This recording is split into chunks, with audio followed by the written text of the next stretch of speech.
Behold, little black currant cuttings, your future is to make me wine gums. Hey there, nature lovers. My name is Jackie, and I'm on a mission to grow most of my food. And of course, that means vegetables and fruit, but I also want to see if I can grow wine gums. Now, if you eat wine gums, you know that the dark purple, almost black flavor, is the best flavor. This flavor, my friends, is black currant.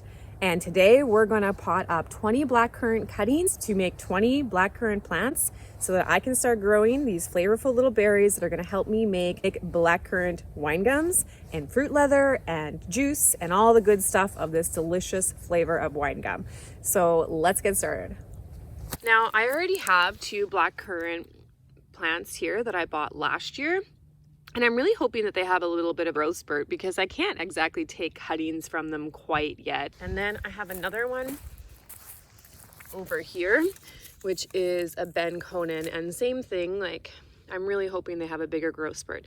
So when I found those 20 cuttings for 24 bucks, I figured, you know what, this is a great way for me to make 20 new plants. One cost me $12 last year, I think, and the other one maybe was 12 or 14. So cuttings, if you were just starting out your food forest like I am, more affordable way to get started. You do have to be a little bit more patient, but all good things come to those that wait, right? All right, let's get these potted up. So I have 20 cuttings, and I'm going to put 5 cuttings in each pot. So I grabbed 4 1-gallon pots, and I'm filling them up with a fluffy, well-draining potting soil. You can use vermiculite, perlite, coco coir, a seed starting mix. I think even sawdust would probably work.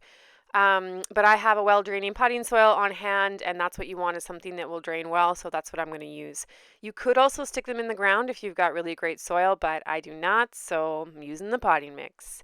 Cuttings. Now these cuttings have already been cut at a 45-degree angle just below a leaf node, but I want to recut them to make sure they can absorb the rooting hormone. So I'm cleaning my pruning shears and my scissors to do this. I'm using hydrogen peroxide only because I'm out of rubbing alcohol. Disinfecting your tools, just make sure you're not spreading any diseases. I've had my cuttings in the fridge for the last week, and I'm not sure when she originally made the first cuttings. So I'm going to recut all of them just to make sure they've got a nice, fresh, open wound to start growing some roots from. These cuttings were so fragrant. Like, I just love the smell of black currants. Any cuttings you take should be about the size of a pencil and have at least 5 to 6 leaf buds on them. So I'm recutting a 45-degree angle. And you want a 45-degree angle because it just gives more surface area for the roots to be able to grow. And then you're going to dip it into a rooting hormone. I'm using the Wilson brand of gel rooting hormone that you can get at most stores that sell gardening supplies. I'm just pouring a little bit into the lid instead of dipping it right into the jar, just in case, I'm adding extra. I don't want to add any bacteria or anything into that. Now I'm pre-making the hole in the pot before putting in the cutting, because if I just jammed it into the soil, that all the rooting hormone would be rubbed off. You want to push it down as far as you can because every little bud that was coming out will actually shoot out roots. So the further down you put it, the better. Now I'm just recutting that 45-degree angle. And I actually should have cut it. Yeah, see, I'm cutting a little bit higher right below the leaf bud, because that little node there is where the roots are going to come out. And I actually pinched off those little ones, which I don't know if I should have done that, but I did.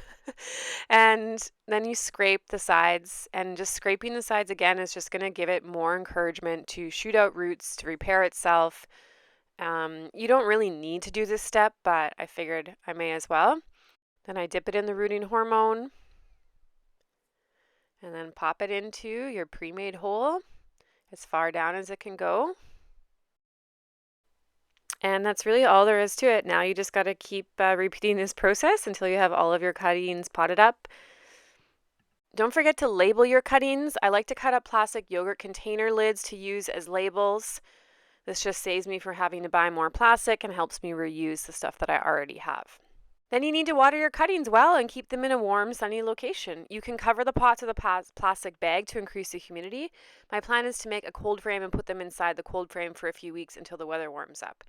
Now I just keep them moist, and in 6 weeks I'll check for root development by gently tugging on the cuttings. Once the roots start peeking out of the bottom of the pots, I will transplant them into their own pots or plant them directly into the garden. And hopefully soon I'll have enough black currants to make wine gums and fruit leather and juice with. Make sure you're subscribed so you don't miss my wine gum making video. And if you love the black wine gums best, give this video a thumbs up. Happy growing, friends. Thanks for watching, and I'll see you in the next video. Bye.